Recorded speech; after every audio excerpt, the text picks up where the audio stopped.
many of these folks understood, as also African Americans understand, and other minorities who've been in situations where they've been oppressed. They understand what it means to be Cornel West talks about being blues people. To be blues people is people who recognize that both the great catastrophes of life and the great celebrations of life exist simultaneously. Life is both light and shadow. Life is both good and bad. Life is both controllable and completely unpredictable. And many of these children, Irving Berlin, coming to the US at a very young age and so forth, they really suffered. They suffered poverty, they suffered oppression, but out of that came greatness. Duke Ellington once said, instead of whenever something happens that I don't like, I take the energy I would use to pout and I write a blues. And when I was going through these various composers, one thing that was really interesting is that, Gershwin, of course, we know probably about 30 or 40 of the great songs of Gershwin.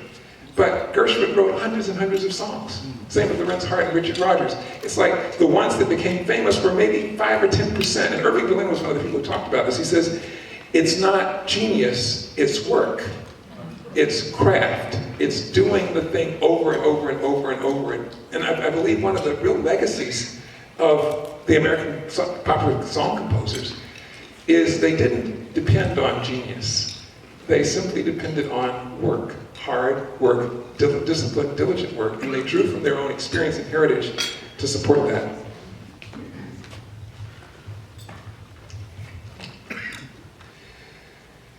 I'd like to play a song of Irving Berlin's for you.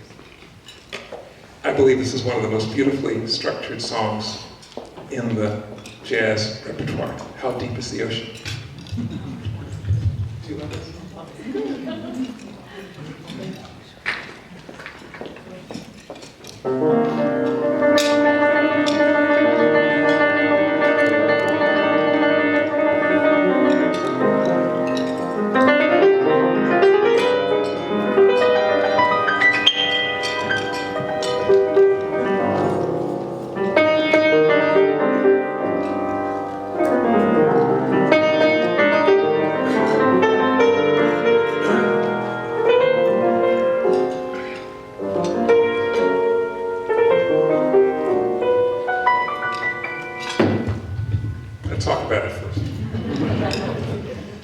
How many of you know this song? First words. How much do I love you? I'll tell you no lie. How deep is the ocean? How wide is the sky? So Berlin, I believe this song.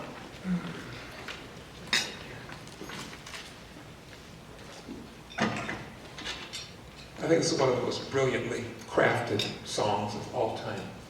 It's part of what happens here. Find the lyric.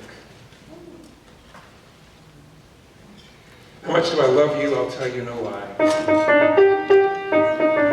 How deep is the ocean? How high is the sky?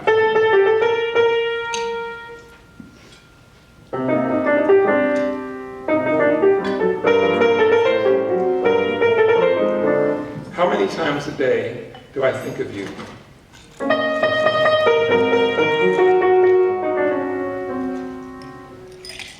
How many roses are sprinkled with dew?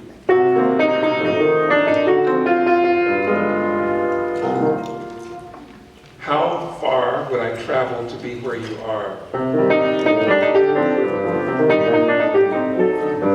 How deep is the ocean? Oh, how far is the journey from here to a star? And if I ever lost you, how much would I cry? How deep is the ocean? How high is the sky? What's so brilliant about that is, first of all, he talks about this vast love. How much do I love you? I'll tell you no lie. And he uses ascending phrases. How deep is the ocean? And then the one descending phrase, how many times a day do I think of you?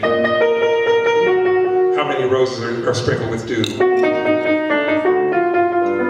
And then again, how far would I travel? Explaining how vast his love is. How far is the journey from here to a star? How far would I travel to be where you are? How far was the journey from here to a star? And then, all of the song thus far has been about the vastness of his love. Then all of a sudden we have this one descending line, and if I ever lost you, how much would I cry? And the very same metaphor that he uses to talk about the breadth of his love now becomes the metaphor he uses to talk about the depth of his agony. You know, I think that's so, so brilliant, because the ascending phrases are all about the expanding love, and that one descending phrase leads to the very same how deep is the ocean, speaking not only about how vast my love is, but how deeply I despair. So I love the structure of this, and as an improvising musician, there's so many things I can do with the structure that speak to the text. So this is how deep is the ocean.